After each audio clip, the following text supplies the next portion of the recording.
আমার হুজুর কেবলা দেখবেন লক্ষ লক্ষ মানুষ গেলেও কখনো বেজার হতেন না। হুজুর মানুষ যে বলতো হুজুর আপনাকে গালিগালাজ করে, আপনাকে গালিগালাজ করে, আপনার সম্পর্কে বাজে কথা বলে, হুজুর বলতেন বাবা ওরা বুঝে না সেই জন্য বলে, বুঝলে বলতো না। এই কথা কর না কেন? কারণ ওনার এত বড় ম্যান পাওয়ার বাংলাদেশে আর দ্বিতীয়টা আপনি খুঁজে পাবেন কিনা জানি না। কোন ব্যক্তি বাংলাদেশের কোন মা জন্ম দিতে পারে নাই ওনার মতো ম্যান পাওয়ার। বুঝেন নাই বুঝি? খাজা বাবা যদি ওই সময় বলতেন তোমরা আমার হয়ে যুদ্ধে নেমে যাও, বাংলাদেশে ওই সময় অন্তত হলো 20 লক্ষ মানুষ জীবন দেওয়ার জন্য রেডি ছিল।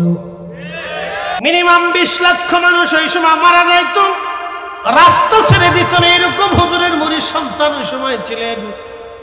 বাবাজি যদিও কালের বিবর্তনে ভাটা পড়ে গেছে, কিন্তু হুজুর কেবলার মুরিদ ওই সময় এমন ছিলেন 20 লক্ষ মানুষ জীবন দিয়ে দিবে কিন্তু মাঠ ছাড়বে না, এমন হুজুরের মুরিদ সন্তান ছিলেন। এরকম ম্যান পাওয়ার বাংলাদেশে আর দ্বিতীয়টা হবে না। কথা কন না কেন? তারপরেও তিনি নিরহংকার ছিলেন, অহংকার মুক্ত ছিলেন। শুধু কি ম্যান পাওয়ার ওনার ছিল, আল্লাহ প্রদত্ত একটা কালবের শক্তি আল্লাহ ওনাকে দিয়েছিলেন। উনি আকাশের দিকে তাকে বৃষ্টি চাইলে আল্লাহ বৃষ্টি দিত। কথা কন না কেন? একটা দিনের জন্য যার বাড়ি কখনো খাদ্যের সংকট হয় নাই, লক্ষ লক্ষ মানুষ গেছে খাবারের সংকট পড়ে নাই, আল্লাহ এতটা বছর ধরে খাবার চালিয়ে যাচ্ছে, এরকম দৃশ্যটা বিরাট অদ্বিতীয়। কথা বলেন ঠিক কিনা? আলিফ লাম মিম আলিফ লাম রা ইয়াসিন তাহা নুন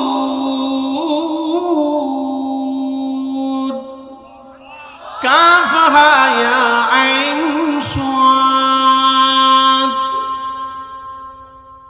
কোরআন শরীফ যখন নবীজির কালব মোবারকে আসলো, কালব মোবারকে আসার পরে কোরআন শরীফ আসলো কালবে, আল্লাহ নবী ঘেমে যাচ্ছেন, ঘেমে যাচ্ছেন, ঘেমে যাচ্ছেন, ঘেমে যাচ্ছেন। ঘাম বন্ধ হলো, কোরআন নাজিল বন্ধ হলো, আল্লাহ নবী স্বাভাবিক হয়ে গেলেন। যখন কোরআন নাজিল হলো তখন নবী একরকম, কোরআন নাজিল বন্ধ হয়ে যাওয়ার পরে নবী স্বাভাবিক হয়ে গেলেন। সাহাবীদেরকে বললেন, সাহাবীরা আল্লাহ এই সময় আমাকে কোরআনে আমার কালবে কোরআন নাজিল করে আল্লাহ বলে দিলেন আলিফ লাম মিম। এর অর্থ নবী কখনো করে দেন নাই। সাহাবীরা কিছুই বুঝতেই পারলেন না, কি বললেন আল্লাহ নবী। যিনি জিব্রাইল তিনিও জানেন না। এক সময় জিব্রাইল এসে বলেন ইয়া রাসূলুল্লাহ আপনি পড়েন কাফ। নবীজি বলেন আলিম তু। নবী বলেন হা। নবী বলেন আলিম তু। ইয়া আলিম তু, আইন আলিম তু, সাদ আলিম তু। জিব্রাইল বলেন কাইফা আলিম তু ইয়া রাসূলুল্লাহ ওয়ালা আলাম, আপনি কি করে জানেন অথচ আমি জিব্রাইল জানি না? একবার জোরে বলা যাবে আল্লাহু আকবার। আলিফ লাম মিম আলিফ লাম রা ইয়াসিন তাহা। আল্লাহর পাসওয়ার্ড আল্লাহ জানে, নবী জানে, আল্লাহ জানে, নবী জানে, আল্লাহ জানে, নবী জানে। এবং আল্লাহর নবী যাকে দুনিয়াতে জানিয়ে গেছে সে জানে, এবং কিয়ামত পর্যন্ত যাকে জানাবে সেই জানবে। একসাথে বলবেন আল্লাহু আকবার।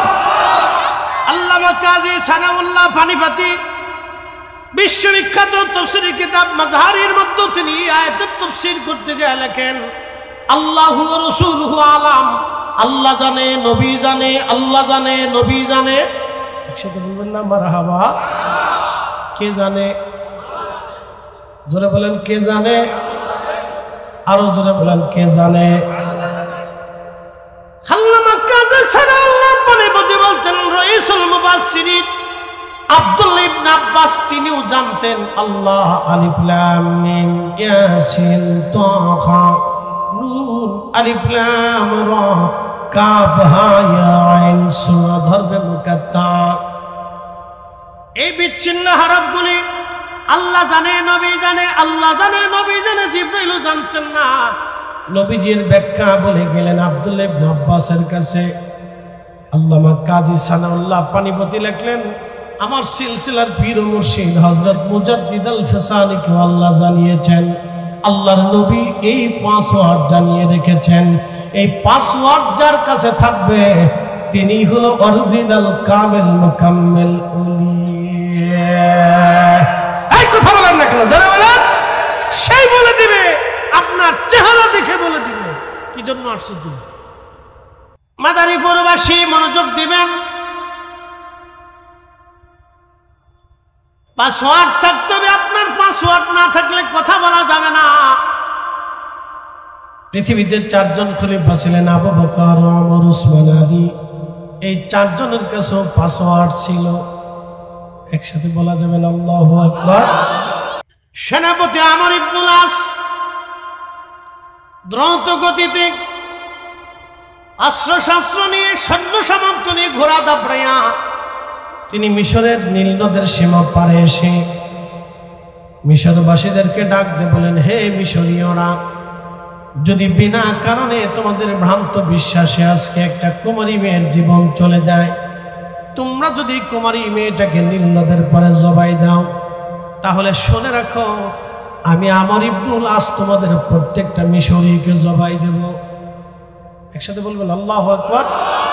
হাজিরিন বাবাজি, হযরত সেনাপতি আমর ইবনুল আস বললেন, হে মিশরীয়রা, ভ্রান্ত বিশ্বাসের জন্য যদি তোমরা আজকে একটা কুমারী নারীকে হত্যা করো, নিরপরাধ মেয়েকে, কারণ এই মেয়েটা আমার দেশের নাগরিক, আমি মুসলিম, আমি মিশর এখন দখল করেছি, মিশরের শাসনকর্তা, আমি বেঁচে থাকতে একজন নিরপরাধ মেয়ে তোমরা মেরে ফেলে দিবা, তা হতে পারে না।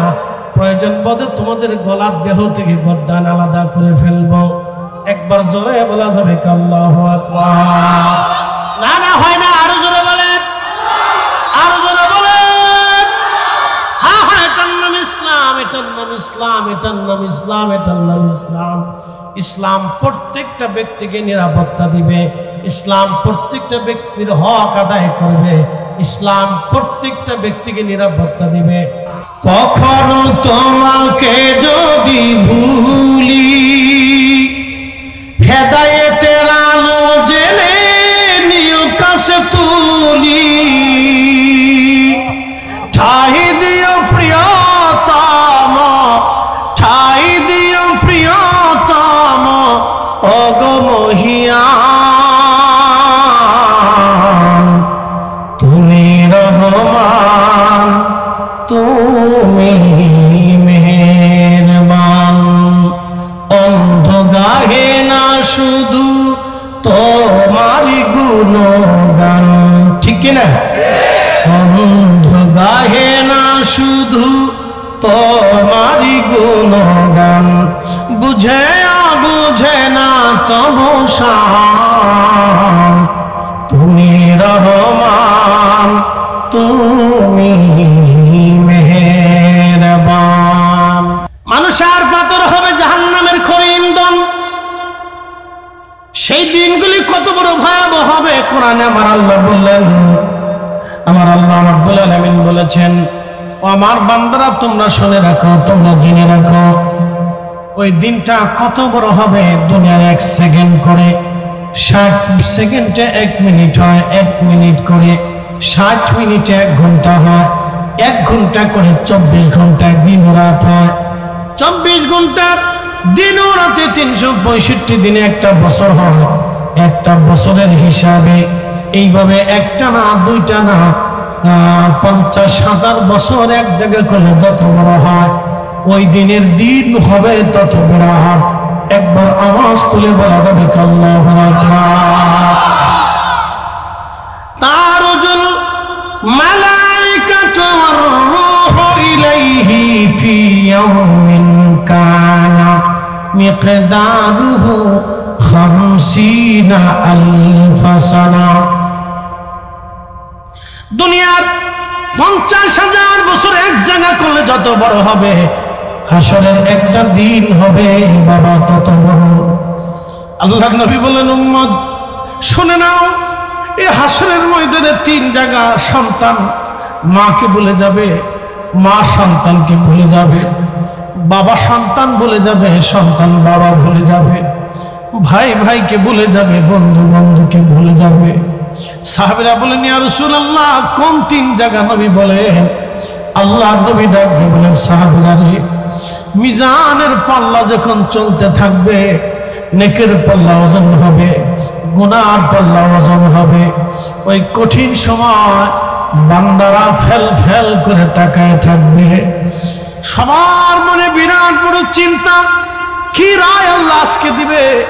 ধরেন সুপ্রিম কোর্টের 3য় বেঞ্চ, সবশেষ বেঞ্চ, যিনি প্রধান বিচারপতির আন্ডারে একটা বিচার রায় গেল, জীবনের শেষ রায় ফয়সালা দিবে প্রধান বিচারপতি। জীবনের শেষ ফয়সালা তাকে দিবে, ফাঁসি দিবে না খালাস দিবে, নাকি যাবজ্জীবন জেল তার জরিমানা করা হবে।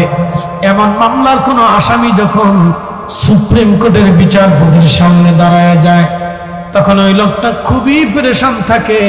ওই সময় মা বাবা ভাই বোন সবাইকে সে ভুলে যায়, শুধু বিচারপতির দিকে তাকায় থাকে, কি রায় দিবে, কি রায় দিবে, কি রায় দিবে, কি রায় দিবে, কি রায় হবে। এ রায়ের অপেক্ষায় ওই দিন আল্লাহর বান্দা দাঁড়িয়ে থাকবে, ফেল ফেল করে তাকায় থাকবে। আল্লাহর নবী ডাকতে বলেন, সাহাবীরা রে, শুনে রাখো, আমি নবী সময় ভুলে গেলেও আমি রাসূল সেই দিন আমার উম্মত ভুলে যাব না। একবার জোরে বলা যাবে কি আল্লাহু আকবার? আরো জোরে বলেন আল্লাহু আকবার। শ্রেষ্ঠ নবী দিলাম রে তরিয়ে নিতে রোজ হাসরে, শ্রেষ্ঠ নবী দিলাম রে তরিয়ে নিতে রোজ হাসরে, পথ না ভুলি তাই তো দিলে পাক কোরআনের ভালি, খোদা তোমার মেহেরবানি। সুন্দর ফল, সুন্দর ফল, মিঠা নদীর পানি, খোদা তোমার মেহেরবানি, খোদা তোমার মেহেরবানি। আল্লাহ নবী ডাক দিয়ে বলতেছেন, উম্মত, এই কঠিন সময় আমি তোমাকে ভুলে যাব না, ছেড়ে চলে যাব না। আমি ওই সময় মিজানের পাশে দাঁড়িয়ে থাকবো। আমার উম্মতের নেকির পাল্লা গুনার পাল্লা যখন ওজন চলতে থাকবে, আমার উম্মত আমার দিকে তাকায় থাকবে। গুনাহের পাল্লা ধীরে ধীরে ওজন হয়ে যাচ্ছে। আহা, সেই কঠিন মুহূর্তে কি রায় হবে, উম্মত এই রায়ের অপেক্ষায় তাকিয়ে থাকবে।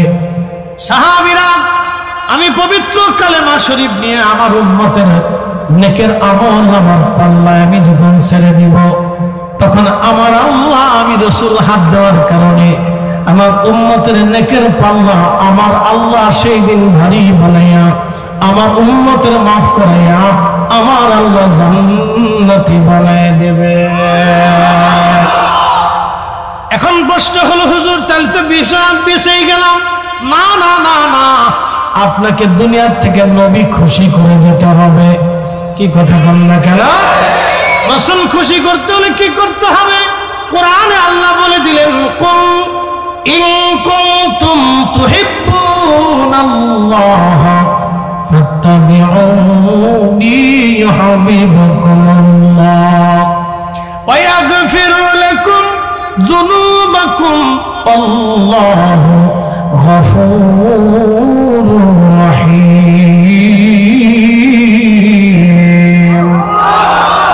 ভালো যদি বাসতে হয় নবীকে বাসো, আহা, ভালো যদি বাসতে হয় নবীকে বাসো। নবী তরানেওয়ালা, নবী কামলিওয়ালা, প্রাণের চেয়ে অধিক ভালো নবীকে বাসো। ভালো যদি বাসতে হয় নবীকে বাসো, ভালো যদি বাসতে হয় নবীকে বাসো। সাকারাতের বিছানাতে কি যে যন্ত্রণা, সাত সাগরের পানি দিল তৃষ্ণা মিটে না। সাকারাত মানে মৃত্যু, মৃত্যুর বিছানা এত ভয়াবহ হবে। পৃথিবীর সমস্ত সাগরের পানি যদি আপনার কলিজার মধ্য দেওয়া হয় তখন আপনার তৃষ্ণা মিটবে না, এত ভয়াবহ হবে সেই সময়টা। কঠিন মুহূর্ত, সেই সময় কঠিন হবে। আল্লাহ নবী বললেন, উম্মত আরো এক জায়গা আমার উম্মত পেরেশানির মধ্যে থাকবে, কেউ কাউকে চিনবে না, সন্তান মাকে ভুলে যাবে, মা সন্তানকে ভুলে যাবে, স্বামী স্ত্রীকে ভুলবে, স্ত্রী স্বামীকে ভুলে যাবে। সেটা আমলনামা ডান হাতে হবে না বাম হাতে হবে। এই চিন্তায় যখন আমলনামা দেওয়া শুরু হয়ে যাবে, সবার একই চিন্তা, কেউ আর দুনিয়ার কথা মনে থাকবে না। সন্তান সন্ততি প্রিয়জনের কথাগুলি ভুলে যাবে। ও দুনিয়ার মানুষেরা, যারা অন্যের জমি দখল করে নিজের সন্তানের জন্য রেখে গেলেন, অন্যের টাকা মেরে দিক নিজের সন্তানকে ধনী বানিয়ে যারা রেখে গেলেন, সরকারি অর্থ করি নিজের নামে এনে চুরি করে নিজের সন্তানের জন্য যারা জমা করে গেলেন, আল্লাহর কসম করে বলি, আল্লাহর কসম করে বলি, ওই হাসরের ময়দানে ওই সন্তান, ওই স্ত্রী, ওই পুত্র, ওই মেয়ে আপনার 4 পয়সাও কাজে লাগবে না। ওই দিন, সেই দিন, কঠিন দিনে আল্লাহর দরবারে সে আসামি যখন হয়ে যাবে, বাম হাতে আমলনামা হবে। আল্লাহ বলবেন, বান্দা জাহান্নামে চলে যাও। বান্দা বলবে, ইয়া রাব্বি, যদি আপনি আমাকে একটু রুখসত দেন, সুযোগ দেন। বলে, কি চাও? বলে, আমি অন্যায় করেছিলাম আমার মেয়ের জন্য, ছেলের জন্য, বিবির জন্য। আল্লাহ আপনি তো বড় ইনসাফ ওয়ালা, আপনি তো মালিক, ন্যায় বিচারক। আল্লাহ আমার মেয়েটাকে, সন্তানদেরকে ডেকে দেখে আমার আজকের গুনাহের জিম্মাদারি তারা নেবে কিনা। আল্লাহ যদি তারা নেয় তাহলে আমার তো গুনাহ কমে গেল। আল্লাহ আমাকে একটু সুযোগ দেন। সেদিন মানব জাতি আল্লাহর কাছে সুযোগ চাবে। আমার রব, আমার আল্লাহ বলবেন, যাও, সুযোগ তোমাদেরকে দিলাম, ডেকে আনো।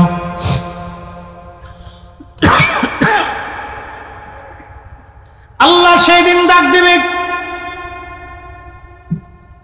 আব্দুল করিমের বেটা রহিম, লাব্বাইক ইয়া রাব্বাল আলামিন, আসো। কোটি কোটি মানুষ হাসরের ময়দানে, আদম সফিউল্লাহ থেকে কিয়ামত পর্যন্ত যত মানুষ, সব হাসরের ময়দানে দাঁড়িয়ে যাবে। একবারে তারান্নুস থেকে কিয়ামত পর্যন্ত যত জিন, সমস্ত জিনেরা হাসরের ময়দানে আল্লাহর সামনে দাঁড়ায় যাবে। সৃষ্টির প্রথম দিকে কিয়ামত পর্যন্ত যত ফেরেশতা তৈরি হবে, সব ফেরেশতারা আল্লাহর আদালতের সামনে দাঁড়ানো থাকবে। तमाम সৃষ্টির মধ্যে যত লক্ষ প্রাণী আছে, জীব আছে, জীবন আছে, সব জীব এবং জীবন আল্লাহর সামনে দাঁড়ায় যাবে। তাহলে বুঝুন তো সেই হাসরের মাঠ কত বড় হবে, কত বিরাট হবে, কত ভয়ঙ্কর হবে, কত ভয়ঙ্কর হবে সেই হাসরের মাঠ। সেই মাঠের ভিতরে আল্লাহ ডাক দেবে, আসবে বান্দা। আল্লাহর বান্দাকে আল্লাহ বলবেন, বান্দা তুমি তোমার সুযোগ চেয়ে নাও। ছেলেটাকে বাবা ডাক দিয়ে বলবেন, বেটারে আমি আজকে আল্লাহর দরবারে আসামি হয়ে গেলাম।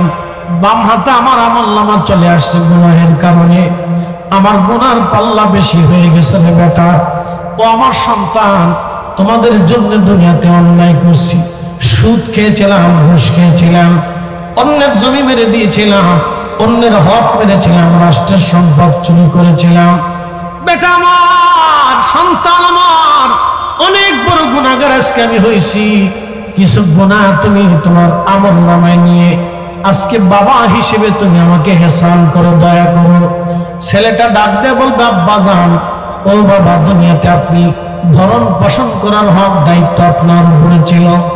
আপনি চুরি করবেন নাকি অন্যায় করবেন, নাকি অন্যের হক আপনি মেরে দিবেন? বাবা, এই বিষয়টা আমার দেখার দায়িত্ব ছিল না। বাবা, আপনি গুনাহ করেছেন, আপনার গুনাহ আপনি নিজে জিম্মাদারি হয়ে এর দায়ভার, এই মামলা আপনি নিজে মিটান। আব্বা আমার পক্ষে গুনার জিম্মাদারি নেওয়া সম্ভব না, কারণ আমি নিজের পাপের চিন্তায় আজ পেরেশান হয়ে আছি। বুঝে তারপরে দুঃখ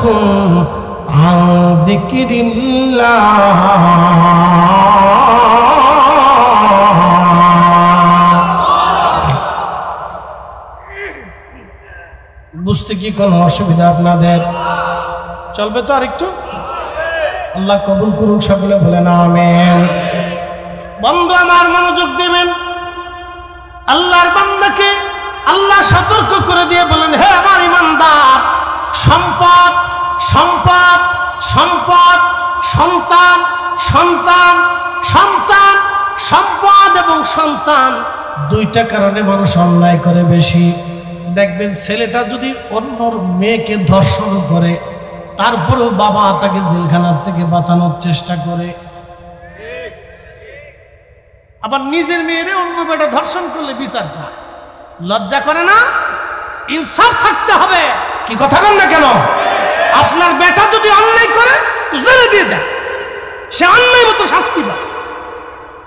আমাদের দেশের কয়জনের ইনসাফ আছে? মামলা শুরু হওয়ার সময় শতভাগ মিথ্যা থাকে। উকিল শিখায় দেয় এইভাবে এইভাবে মামলা করেন, মামলার জটিলতা বাড়বে। দারোগা শিখে দেয় এইভাবে এইভাবে মামলা করেন, মামলার জটিলতা হবে। মামলা শুরুই হয় মিথ্যা দিয়ে। আমাদের দেশে মানুষ কয়জন ভালো? যে মামলা করে সেও ভালো না, যে মামলার আসামি সেও ভালো না, যে পরামর্শ দিছে সেও ভালো না, যারা আইন নিয়ে চর্চা করে সেও ভালো না। সবাইকে মালটুস মালটুস মালটুস মালটুস, টাকা দে টাকা দে টাকা দে টাকা দে, খালি দোষ দিয়ে আদালতে। শেষে জজ সাহেব ম্যাজিস্ট্রেটকে মালটুস মালটুস মালটুস, টাকা দে টাকা দে টাকা দে টাকা দে। বুঝতে পারছেন? নিজের ছেলে অন্যের মেয়ের ইজ্জত নষ্ট করছে, উনি বাঁচাইতে গেছে। কে বাঁচাইতে যাবেন? আপনি জানেন না ওই মেয়েটা আপনার মেয়ে হতে পারে? ওই মেয়েটা যদি আপনার মেয়ে হতো তাহলে আপনি কি করতেন? অতএব হক হককে রাখতে হবে, ইনসাফ ইনসাফকে রাখতে হবে। কথা কন না কেন? এরকম কয়জনের আছে বাংলাদেশ? দেখেন তো কয়জনের আছে? দলের নেতা ভুল করলেও এটাই ঠিক। কি কথা কন না কেন? আমরা দল পূজারি, ব্যক্তি পূজারি, কত পূজারি দেশে হয়েছে তার হিসাব নাই। খালি আমরা দোষ দেয়, আমরা বলে খালি পীর পূজা করি। কি কথা কন না কেন? আমরা বলে খালি পীরের পূজাই করি। পূজারি হিসাব করলে দেশে পূজারি শেষ নাই, বহু পূজারি। আল্লাহ বলে দিলেন পৃথিবীতে মানুষ দুইটা পূজারি হয়, একটা সন্তানের পূজারি আর একটা সম্পদের পূজারি। আল্লাহ বলে দিলেন, এ ঈমানদার, লা তুলহিকুম আমওয়ালুকুম ওয়ালা আওলাদুকুম আন যিকরিল্লাহ। হে বান্দা, সন্তান এবং সম্পদের মোহে পড়ে তোমরা আমি আল্লাহর জিকির থেকে, স্মরণ থেকে, বিধান থেকে, আইন থেকে, ন্যায় থেকে, ইনসাফ থেকে, আমি আল্লাহর দেওয়া যত বিধান বলি আছে, আমি আল্লাহর দেওয়া যত আইন আছে, তুমি এইগুলি থেকে দূরে সরে যেও না, সরে যেও না, সরে যেও না। যদি যাও, ওমাইয়াফআল যালিকা ফাউলাইকা হুমুল খাসিরুন, তুমি ক্ষতিগ্রস্ত হবা, জাহান্নামী হয়ে যাবা, পথভ্রষ্ট হবা, তুমি জাহান্নামে চলে যাবা। তুমি সতর্ক হও, সতর্ক হও। আল্লাহ বহুবার সতর্ক করছে, কিন্তু বান্দা সতর্ক হয় না। নিজের বেলায় 16 আনা, অন্যের বেলায় কোনো আনাই নাই। আবার মসজিদে সেজদায় পরে কান্দি, আল্লাহ বেহেশত দিও আল্লাহ। শয়তান হাসে, কে বলে চাচা চাচা বেহেশত চাও চাচা? অন্যের টাকা মাইরে দিয়ে কাবা ঘরে এসে বেহেশত চাইতেছো চাচা? তুমি চাচার বেহেশতর গুড়ার থেকে মাইরে দিচ্ছি, যাও। এই কথা কন না কেন? জোরে বলে। কাবা শরীফে সুদের টাকার ঘুষের টাকা দিয়ে, অর্থ টাকা সরকারি টাকা মাইরে দিয়ে কাবা শরীফে যে হজ করিয়া বেহেশত বাবার চা, এরকম মতো বুকা পৃথিবীতে আর কেউ নাই। শয়তানে দেখে হাসে, চাচা দিয়েছি তোমার মাইনে, যাও। প্রশ্ন করি, জবাব দিবেন তো? আজকে তাবারকের ভিতরে যদি শুয়োরের গোশত মিশানো হইতো, কথা কন না কেন? খাবেন? যদি বলা হয় যে বাংলাদেশের সবচেয়ে ভালো শুয়োর ডানছেন, হ্যাঁ খাবেন? খাবে কেউ? খাবে? জোরে কন না কেন? খাবে? খাবে খাবে বলে কারণ কি? হারাম। জোরে বলেন কারণ কি? জোরে বলেন কারণ কি? তো সুদের টাকা আর ঘুষের টাকা দিয়ে গরুর গোশত কিনে এনে খাইতেছেন, তখন কি হয়? আরাম আরাম আরাম না, তখনও হারাম। এই গরুর গোশত আর ওই গরুর গোশতের ভিতরে কোনো তফাৎ নাই। যেই গরুর গোশত, খাসির গোশত সুদের টাকার ঘুষের টাকা দিয়ে আনা হয়, কথা বল না কেন? আর অন্যের টাকা মাইরে দিয়ে আনে, কোনো তফাৎ নাই। আপনি যদি দিন বুঝেন তো বুঝে যাবেন এখান থেকে। শোনেন, কাল তাসকিয়াতুন নফস এটি এমনি হয় না, এটা আমাদের হয় না। আমরা যারা বক্তা আছি আমাদের ভিতরে মাল নাই, মাল নাই। সত্য কথা বলতেছি, ভিতরে মাল নাই। আমরা শুধু জবান দিয়ে বলতে পারি, কিন্তু ভিতরে মাল নাই। বলে কারণ কি? একটা ঘটনা আজকে শোনাই দিয়েছে। বিশ্ববিখ্যাত একজন আল্লাহর ওলি হযরত আবু আলী কালান্দর, তিনি ভারতের পানিপথে কালেমার দাওয়াত দিতে আসছে। আগের ওলিরা ওলি ছিল, আগের মুসলমানরা মুসলমানই ছিল। তখন আমরা হয়েছি ঘোড়ার ডিম মুসলমান। আগা নাই, গুড়া নাই, মাথা নাই, কিচ্ছু নেই। আমার কি কথা কন না কেন? আগা গোড়া কিচ্ছু নেই, কোনোটাই আমাদের ঠিক নেই। তো মনোযোগ দেন। তো আবু আলী কালান্দর রহমতুল্লাহ আলাইহি কালেমার দাওয়াত দিতে পানিপথে আসছে। তো পানিপথের হিন্দু রাজা চিন্তা করলো, এই দরবেশ যদি এখানে থাকে তো সব মুসলমান হয়ে যাবে, একে তাড়াইতেই হবে। তো হিন্দু রাজা যোগী, সন্ন্যাসী, সাধক, ব্রাহ্মণ, পুরোহিত, ঠাকুর, গণক, দার্শনিক, দর্শন যা যার আছে তাদের ধর্ম অনুযায়ী, তাদের ধর্মগুরু যা আছে সবাইরে ডাকছে। ডাকার পরে বলছে, আপনারা যজ্ঞ করেন, গবেষণা করেন, চিন্তা করেন এই দরবেশে কিভাবে ঠকানো এখান থেকে তাড়ানো যায়। আপনারা জাদুটনা করে মন্ত্রচন্ত্র করে তাকে তাড়ানোর ব্যবস্থা করেন। তো বহুদিন ধরে সাধু, সন্ন্যাসী, ঠাকুর মন্ত্র, আপনারা দেখবেন হিন্দুদের ভিতরে বহু সন্ন্যাসী আছে, বহু এই সাধক আছে, কিন্তু দেখবেন ল্যাংটা সাধু। ভারতে দেখবেন কিছু আছে ল্যাংটা সাধু, সারা জীবন ল্যাংটা থাকে, কাপড় চুপড় পরে না। ও বেটা ল্যাংটাই থাকে, মেশিনপত্র বাই করে বসে থাকে, তার সামনে মানুষদের সেজদা থাকে। আমি নিজে দেখছি। তো এইগুলো আছে। আবার কেউ আছে দেখবেন যে আমাদের ভিতরেও কেউ আছে, দেখবেন আমাদের মুসলমানদের ভিতরেও কেউ আছে কিছু সাধু, কোনটা মোষ কোনটা দাঁড়িয়েও কিছু জানে না, নামাজ নাই, রোজা নাই, গোসল নাই, শরীর দিয়ে ভেটকা ভেটকা ভেটকা ভেটকা গন্ধ পায়, মুখ দিয়ে গন্ধ পায়, শরীর দিয়ে গন্ধ পায়, পাড়ার গন্ধ পায়, গোসল মোসল কিছু নেই, নামাজ রোজা কিছু নাই। ও খালি জীবনে একবার বললেই চলে, ওখানে বাইরে গিয়ে ভিটের সামনে উঠানোর দরকার। এই সব শয়তান, কি কথা বল না কেন? এই সব শয়তান, এগুলো সব কটা শয়তান। বিশেষ কোথাকার আল্লাহ পাক, আল্লাহ পাক ছাড়া কবুল করেন, রসুল পাক, নবী পাক ছাড়া কবুল করেন। কি কথা বল না কেন? আল্লাহ কি? একসাথে বলেন আল্লাহ কি? জোরে বলেন আল্লাহ কি? না আরো জোরে বলেন আল্লাহ কি? আবার রান্না করার আগে দেখেন নাই হুজুর কেবলা আগে ওযু করাইতেন? কি কথা বল না কেন? আগে কি করাইতেন? ওযু করাইয়া, তারপরে পাক সাফ হইয়া, জায়গা পাক করাইয়া, তারপরে হুজুর কেবলা ফাতিহা পড়াইয়া, দোয়া করাইয়া, আল্লাহ সাহায্য নিয়ে তারপরে রান্না করাইতেন। কি কথা বল না কেন? বলে গেছেন নি আল্লাহ কি? জোরে বলেন আল্লাহ কি? আল্লাহ পাক ছাড়া কবুল করে না। এই কথা সারা জীবন মনে রাখবেন। আল্লাহ কি? জোরে বলেন আল্লাহ কি? আল্লাহ পাক ছাড়া কবুল করে। এবার যদ্দুর পারেন খালি বিড়ি খাবেন, বেজার হবেন না। যদ্দুর পারেন বিড়ি খাবেন, ওটা অনেক পাক, খাইলে খালি সব হবে। মুখ দিয়ে ভেটকা ভেটকা গন্ধ পায়, চাদর দিয়ে গন্ধ পায়, জামা দিয়ে গন্ধ পায়, শরীর দিয়ে গন্ধ পায়, চার পাশে খালি গন্ধ আর গন্ধ, গন্ধ আর গন্ধ, গন্ধ গন্ধ, ফসা গন্ধ, আতর লাগাইলেও গন্ধ যায়। ওটা খাতে হবে কি জন্য? তরিকত পন্থের এই কাজ করে নাকি? তরিকা যারা নিছে তারা কোনদিন হারাম খাইতে পারে না, সুদ খাইতে পারে না, ঘুষ খাইতে পারে না, অন্যের মাল খাইতে পারে না, অন্যের সম্পদ খাইতে পারে না। কি কথা কন না কেন? তরিকত পন্থীরা হারায় একবারে হালাল জিনিস খাবে, পাক পাক পাক। কি খাবে? কথা কন না কেন? কি খাবে? পাক পাক পাক জিনিস খাবে।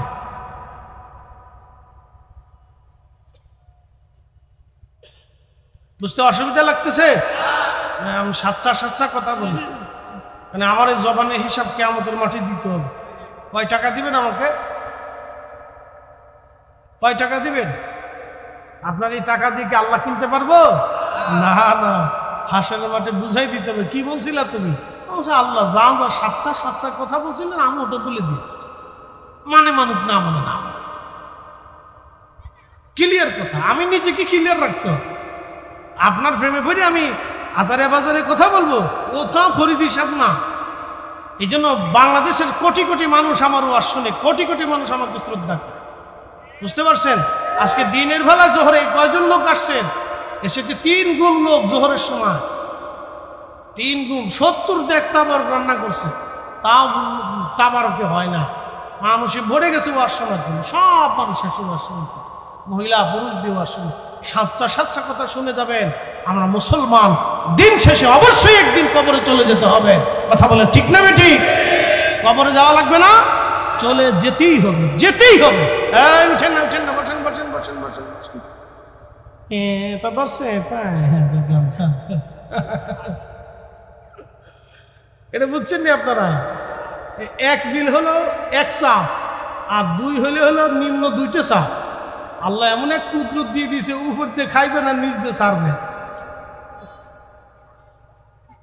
বুঝতে পারছেন?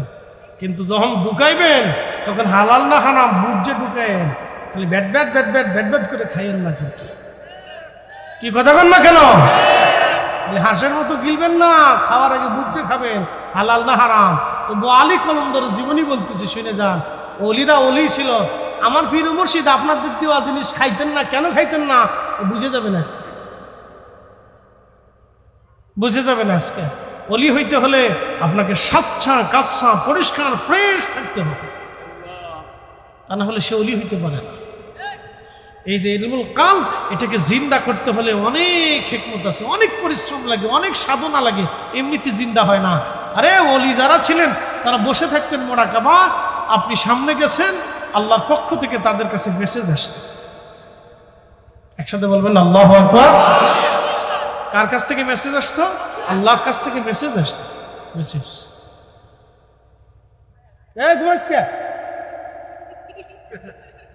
না, ঠিক আছে, মুসল্লি খুব করা, সামনের কাছে রয়েছে বালা মুসল্লি। এরা মুসল্লি, একটা বিড়ির দাম কত রে?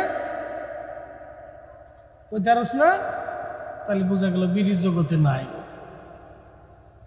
বালা, ওরা আজকে থাকবে, আগামী দিন আমরা কবরে চলে যাব, পরবর্তী দিন ওরাই মাহফিল সাজাবে, ওরাই বক্তা হবে। আমার আগে অনেক বক্তা ছিল না দেশে, আমাদের সমসাময়িক এখন আমরা আসছি না, মুরব্বীরা বয়স হয়ে গেছে। এই দেখেন আরমানিটোলা সাহেব এখন বয়স হয়ে গেছে, কথা বলতে কষ্ট হয়। একদিন আমারও এরকম হবে, কষ্ট হবে। মানুষ বলবে হুজুর অনেক সুন্দর ওয়াজ করতো, কিন্তু এখন আর পারে না। কথা তো সত্য। গরু, হালের গরু সারা জীবন আপনার হাল টানছে, যখন বৃদ্ধ হয়ে গেছে তখন আপনি জবাই দেন, আর না হয় বিক্রি করে দেন। তা আমরা হয়েছি বল হালের গরু, আপনার জীবনও এরকম হালের গরু, বুড়া হয়ে গেছে, বাড়ি আর দাম নাই। ছেলেকে বাপ খালি পেকের পেকের করে, বৌমা খালিকে বাপ খালি ফটর ফটর করে, শ্বশুর আব্বা খালি ঘন ঘন ফেসাল করে, আর খাইতে চায়। কথা কর না কেন? অনেক মহিলারা চিন্তা করে যে বুড়া মরে না কে, কি কয় না অনেকে, বুড়া মরে না কে, তার মানে আপনার বয়স হয়ে গেছে, আপনি রিজেক্টেড রিজেক্টেড রিজেক্টেড। তা আমাদেরও জীবনে এরকম পেনশন আসবে, রিজেক্টেড।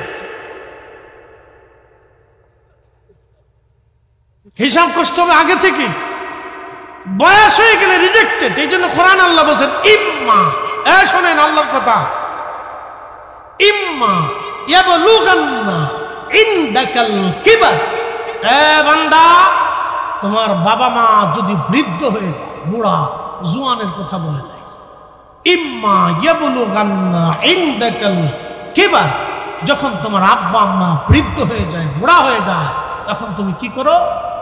আহাদাহুমা আও কিলাহুমা ফালা তাকুল লাহুমা উফ, তুমি সুন্দর সুন্দর নরম নরম আচরণ করবে, তোমার আচরণে যেন তোমার আব্বা আম্মা কষ্ট পেয়ে উফ শব্দটা পর্যন্ত যেন না করে।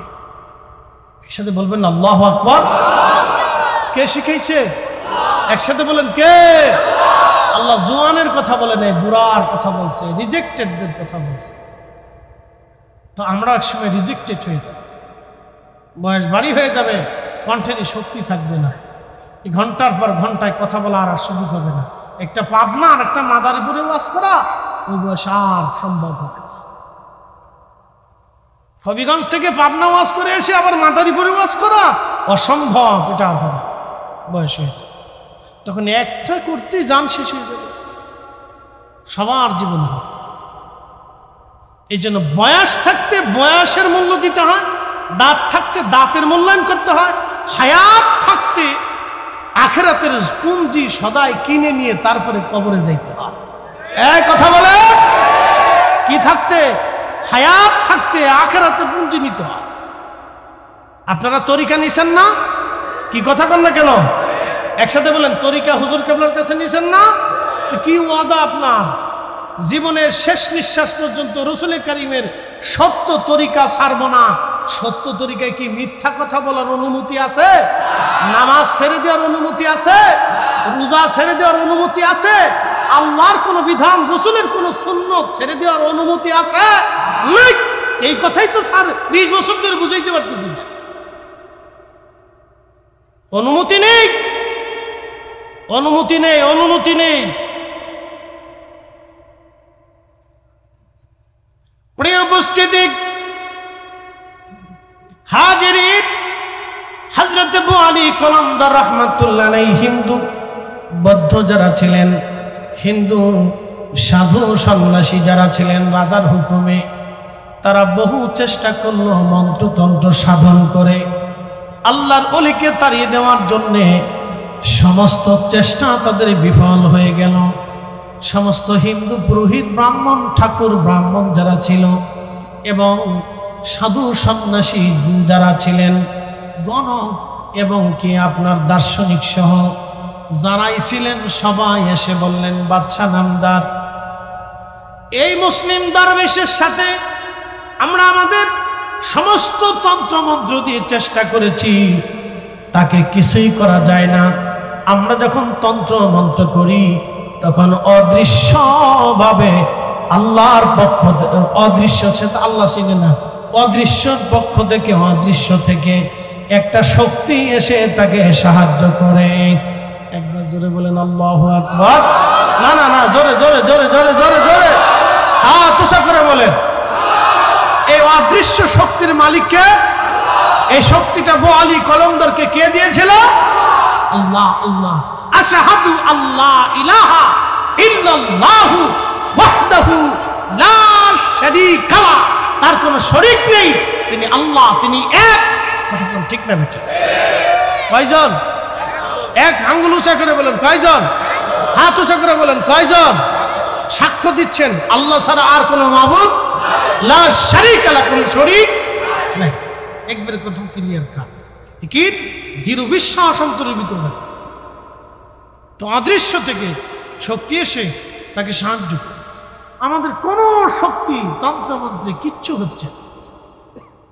তো বাদশাহ, আমরা ধর্মগুরু, আমাদের পক্ষ থেকে আপনার পরামর্শ হলো এই দরবেশের সাথে আপনি লাগতে যেন না, এটা খুব শক্তিশালী। মারহাবা বলবেন? আর নতুন নতুন হিন্দুরা, ভারতে কিছু হিন্দুত্ববাদী ইস্কন ফিস্কন কিছু হয়েছে, শরীরে একটু তেল জমছে, খাজা বাবার মাজার ভাঙবার চায়। ওরে পাড়া, খাজা বাবার মাজার ভাঙতে চাচ্ছ? তোমার 14 পুরুষও খাজা বাবার সাথে যুদ্ধ করে টিকতে পারে নাই। এই কথা বল না কেন? খাজা বাবার মাজার ভেঙে ওখানে মন্দির বানাবো। ও বুঝে নাই যে কোথায় হাত দিতেছে। ফেসবুকে হিন্দু আর কি, 2-3 দিন ফেসবুক শিখে বড় হিন্দুত্ববাদী হয়েছে আর কি।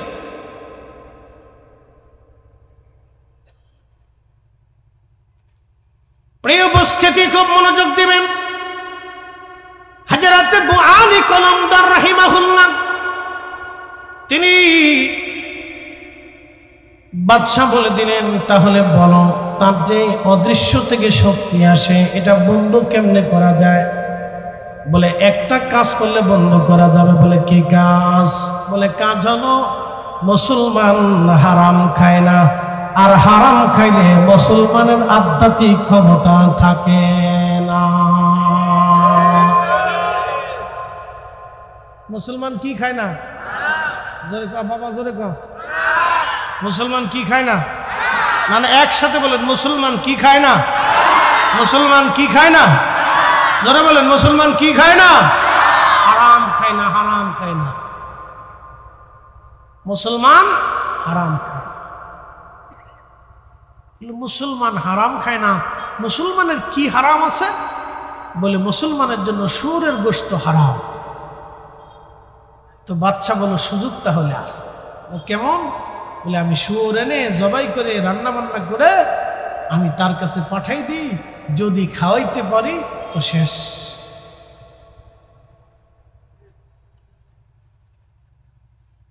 আমাদের দেশের বেডিরা তো বুঝে না, আমাদের দেশের নারীরা বুঝে না।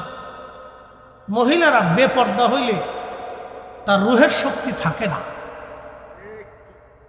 আসতে বলেন কেন? জোরে বলেন। যত ফুচকা শর্টপটি, বিরাট মার্কেট। আপনি বাপ, ছাগলে যেমনি খায় অমনি খালি খায়। যত দোকান আছে সব খাইয়ে শেষ করে সামান করে ফেলায়। দোকানদার মনে মনে খুশি হয়ে নাম দিছে বিসমিল্লাহ চটপটি হাউস। আমি আসিয়ার দিকে বিসমিল্লাহ চটপটি হাউস। আমাদের দেশে কত নারী বেহায়া, আপনি যদি বুঝতে চান তাহলে কয়েকদিন আগে ঢাকা স্টেডিয়ামে কনসার্ট হয়েছিল। কনসার্ট আপনি দেখেন, ভিডিওতে দেখবেন যে কত মেয়েরা অর্ধলঙ্গহী পুরুষের সামনে ছি ছি ছি, এক পুরুষকে জড়িয়ে ধরে যা কুত্তা পর্যন্ত ফেল হয়ে গেছে। আল্লাহ রসুল বলেছিলেন, এই উম্মত তোমরা শোনো, কিয়ামতের আগে প্রকাশ্যভাবে নারী পুরুষ জেনা করবে। ঠিক আজকের কনসার্টগুলি হলো তাই, আজকে সিরিজগুলি তাই, পার্কগুলি তাই, বিনোদন কেন্দ্রগুলি তাই হয়ে গেছে। নারী পুরুষ প্রকাশ্যে জেনা করে, এটা কিয়ামতের আলামত। কথা বলেন ঠিক না বেটে? প্রকাশ্য জেনা করে কিয়ামতের আলামত। পৃথিবী ধ্বংসের দ্বার প্রান্তে। এ সময় রাসূল করিমের একটা সুন্নাহকে যদি আঁকড়ে ধরে থাকতে পারেন, 100 শহীদের সওয়াব আল্লাহ আপনার আমলনামায় দিয়ে দিবেন। না না, একসাথে বলেন, একসাথে বলেন, একসাথে বলেন। আর আমাদের দেশের আলেমরা দেশে এসে মিলাদ বন্ধ করাচ্ছে, দোয়া বন্ধ করাচ্ছে। হ্যাঁ, আল্লাহ আলেমদেরকে কি মিলাদ আর দোয়া বন্ধ করার জন্য পাঠাইছে নাকি? আল্লাহ আলেমদেরকে জমিনে বেহায়াপনা বন্ধের জন্য পাঠিয়েছে। সুদ, ঘুষ, অন্যায়, জুলুম, অন্যায় বিচার এগুলি বন্ধ করার জন্য আল্লাহ আলেমদেরকে দেশে পাঠাইছে। কথা কর না কেন? দোয়া আর মিলাদ দুরুদ বন্ধ করার জন্য আল্লাহ আলেমদেরকে পাঠিয়েছে। এরা কাজ করবে একটা, করে আর একটা। বলে কি বেদাত, অনেক বড় গুনাহ। তো এত গুনাহ মিলাদে দেখেন, পতিতলায় দেখেন না? কি কথা কন না কেন? এত গুনাহ দুয়ার ভিতরে দেখেন। কে ওই যে মদের দোকান দেখেন না? ফাললে ওটা ভাঙ্গেন। আল্লাহ দেশের আলেমদেরকে মিলাদ, দুরুদ, সালাম, দোয়া, এই মেহমানদারি এগুলি বন্ধ করার জন্য আল্লাহ আলেমদেরকে দুনিয়াতে পাঠাইছে। এরা কাজ করবে একটা, করে আর একটা। শোনেন, একটা কথা আজকে বলে দিয়ে যায়, বাড়িতে যদি দোয়ার ইন্তজাম হয়, কোরআন তেলাওয়াত হয়, তো কোরআন কার কালাম? বাড়ি কোরআন খতম হলে কোরআন কার কালাম? আল্লাহর কালাম। মুসলমানের বাড়ি হবে না, তেলাওয়াত হবে না, তো হবে কোন জায়গা? বলেন আপনি আমাকে। আল্লাহর কোরআনের তেলাওয়াত মুসলমানের বাড়িতে যদি না হয় তো হবে কোন জায়গা? রাসূলের দুরূদ মুসলমানের বাড়ি যদি তেলাওয়াত না হয় তো হবে কোন জায়গা? আল্লাহর জিকির যদি মুসলমানের বাড়ি হয় না তো হবে কোন জায়গা? বলে। দোয়া যদি মুসলমানের বাড়িতে না হয় তো হবে কোন জায়গা? হিন্দুর বাড়ি হবে, বৌদ্ধর বাড়ি হবে, মন্দিরের সামনে হবে? তো মুসলমানের বাড়ি তো হবে। কি কথা কন না কেন? কোন জায়গা হবে? মুসলমানের বাড়ি হবে, মুসলমানের বাড়ি হবে। এই জন্য কোরআন তেলাওয়াত, মিলাদ, দোয়া, দুরূদ এগুলি চলবেই, চালাইতেই হবে। কথা কন না কেন? চালাইতেই হবে। বন্ধ করা যাবে? কথা কন না, বন্ধ করা যাবে? হাত উঁচু করে বলেন, বন্ধ করা যাবে? আল্লাহ কবুল করুক। সকলে বলেন আমিন। বেশি বেশি করে বাড়িতে কোরআন খতম দিবেন। তলবে ইলমদেরকে ডেকে এনে কোরআন খতম দিয়ে উলামা ইকরাম এনে এলাকার মানুষদেরকে দাওয়াত করে এনে দোয়া করাবেন, বাবা মা করাবেন। এগুলি চলতে থাকুক। আমাদের দেশের নারীরা, পুরুষরা দিন দিন দিন দিন দিন দিন দিন দিন ভিন্ন দিকে প্রবাহিত হচ্ছে। এগুলি যত চালাবেন তত তারা এদিকের দিকে ঝুঁকে আসবে। চলুক না।